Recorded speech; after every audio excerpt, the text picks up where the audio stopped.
been over 3 decades since 82 men, women, and children were killed by a reckless and unwarranted assault by the ATF and the federal government. On this episode of the Minuteman Moment, we're going to take a break from the updates on bills and cases to remember the innocent lives lost and how David Koresh played an old GOA videotape to the ATF before the raid. Hi, I'm Ben, and you're watching the Minuteman Moment. You'd think that after such a tragic event, these agencies would take a look at their tactics and motivations and attempt to improve on them. It seems quite the opposite happened. If anything, the ATF hasn't changed their playbook, but is instead doubling down on it. Whether it's going after and intimidating citizens into turning over legally purchased items or serving no-knock warrants in the early morning. Just recently, the ATF raided a home in Arkansas to find evidence of a crime for a man accused of selling firearms without a license or being engaged in the business of selling firearms. All of this is happening as the ATF is attempting to implement a new rule that would make all firearms transactions require a background check and a license to sell that firearm, or even think about selling that firearm. Why did the ATF choose to do a no-knock raid instead of arresting him at his workplace, which was a gun-free zone? It seems like the ATF is more concerned with looking like cool special forces dude and taking down gun owners rather than doing what's safest for all parties involved. That sounds awfully familiar to another time when the ATF and feds rolled up with helicopters and tanks to show off for the cameras. Now for a bit of history on the Waco siege. A lot of it can be pinned on the ATF's massive PR disaster when they attempted to arrest Randy Weaver and instead killed his son and his wife. This had the ATF looking to find another chance to change their public perception. So for that reason, they wanted to go after David Koresh and the Branch Davidians. This is despite the fact that all of these people worked with a legal gun store to purchase all of their firearms, and Koresh even offered to let the ATF examine his firearms to prove that none of them were illegal. Why was a warrant sought in the first place, since David Koresh, on learning that he was being investigated by ATF, invited the agency on July 30th, 1992, through his gun dealer, Henry McMahon, to come to his residence and inspect his firearms? And I go, I got David Koresh on the phone. And David Aguilera, he jumps up and goes, don't call. And I go, I got him on the phone. And he goes, they never once followed up on that offer, never even tried to follow up on that offer. I can't imagine any circumstances that I would not take up such an offer. Perhaps what the ATF thought were violations of the law were really things that Mr. Koresh thought were legal. Suggests perhaps that what they really wanted to do was to conduct a raid, not make an arrest or conduct a search. In the opinion of the agents, this, the planning for Waco and the manner in which it was done for the purpose of publicity. We know this offer was genuine because in the past he had invited the local sheriff and other law enforcement agencies to visit the site. So why exactly did the ATF decide to raid the compound instead of 1, not chasing made-up illegal firearms, or 2, arresting David Koresh without having to risk innocent lives? Well, wouldn't you know it, the agents admitted that this attack was a publicity stunt, the main goal of which was to improve ATF's tarnished image. There's a rumor, and surely it's unfounded, that the publicity person or public relations person for ATF had released some kind of a press communication the night before to media around the country that something big was going to come down in Texas. Yes, and we heard that, and she called a reporter to ask if he was going to be in. Why did she do that? She wanted to be able to get a hold of them if there was a story and they recovered these arms. Wouldn't it be ample time after they were recovered? Oh, yes. I mean, what happened is that I contacted Channel 8 and Channel 5 in Dallas. I just said we might have something going on here in Dallas this weekend, and I'd like to have a weekend contact number, and that's what I was given. What was the purpose of contacting them? Were you actually seeking publicity for the agency? Absolutely not, sir. Okay, maybe then I don't understand the purpose for contacting them.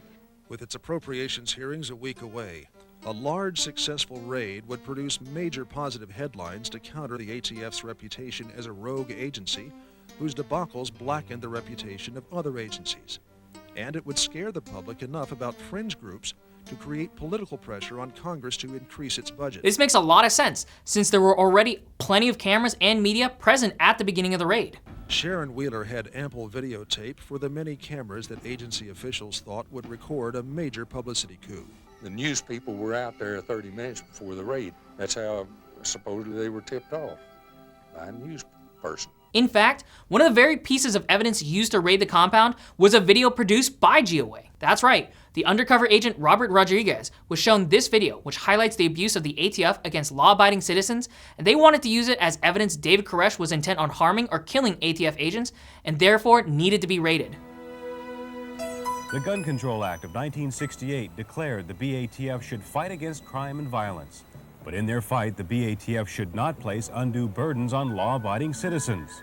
Congress was very specific. Private ownership of guns should not be discouraged in any way. So the BATF's original goal was, first, fight crime and violence, and second, collect revenue from legal alcohol and tobacco. From the beginning, the BATF kept law and order. But in the last 20 years, BATF lost sight of their goal. So when did the BATF lose sight of their goal, and why did they start targeting innocent American citizens? Because there are a lot of people today that are charging the BATF with incompetence. They are also charging them with cowardice for not seeking out the professional criminal, but taking the easy way out and making the easiest arrests. And it's those innocent people that might not be able to fight back. But the BATF's easy target quota system of crime fighting could be backfiring. Dozens of cases are being thrown out of court or being dismissed for lack of evidence or faulty evidence. Other alleged cases are merely forgotten as if they never existed, but not before ruining the lives of those under the gun. Why was this film that documented multiple ATF abuses of authority put on the list of evidence they were looking for? Sure reminds me of the FBI poster that got leaked and called supporters of the Second Amendment militia violent extremists. Now, if you guys want to see the full video, let us know in the comments below. And for all of you federal agents watching out there, no, you can't use this as evidence. They're out to get you. Don't be ridiculous. In the end, 82 people lost their lives because of an agency desperate to make up for their terrible public perception after shooting a woman and a child. They tried to make these people into irredeemable people and killed them instead of giving them a chance to defend themselves in court. It makes a lot of sense, since if the ATF doesn't believe in the constitutional right to bear arms, why would they believe in the freedom of religion or the right to a fair trial? The ATF wanted to use Waco as an attempt to snuff out any resistance to their overreach, whether by bringing people to their side or by frightening people into compliance. But instead, it's become the greatest example of why you shouldn't trust the government and never give up your guns. That's exactly why GOA pushed for congressional hearings into why the ATF decided to attack Waco. And of course, it's a tale as old as time. Politicians giving praise to the ATF and telling them they're just law enforcement enforcing the law. And there's no way this could have been prevented. Have you seen anything or heard anything that would lead you to believe, or read anything that justifies the murder of those 4 ATF agents and the 20 more who were wounded by the Branch Davidians by David Koresh and his followers on the morning of February 28th? The jury in San Antonio found that the killings of the 4 agents were in self-defense. They were acquitted of murder, sir. Did you know that? They were acquitted of murder and acquitted of conspiracy to commit murder. Every single defendant, all 11 were acquitted of murder. Are you going to tell me that every murderer in this country who's walked was really innocent?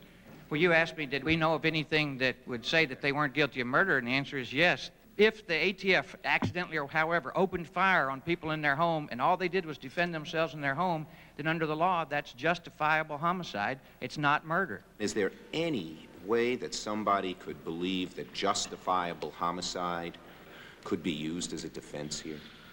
No, Mr. Schumer. They shot through the doors. They shot through the ceilings. Assertions that we had helicopters or men from Mars shooting at them is nonsense. Our agents were laying on the ground, shooting at a tower 3 stories high. Should we be surprised there's bullets in the roof? Of course. I agree with you, Mr. I'm sorry. But you know what else hasn't changed? GOA's dedication to the fight for gun rights. Back then, it was fighting the ATF, fighting against lead ammo bans, and pushing to get our gun rights back.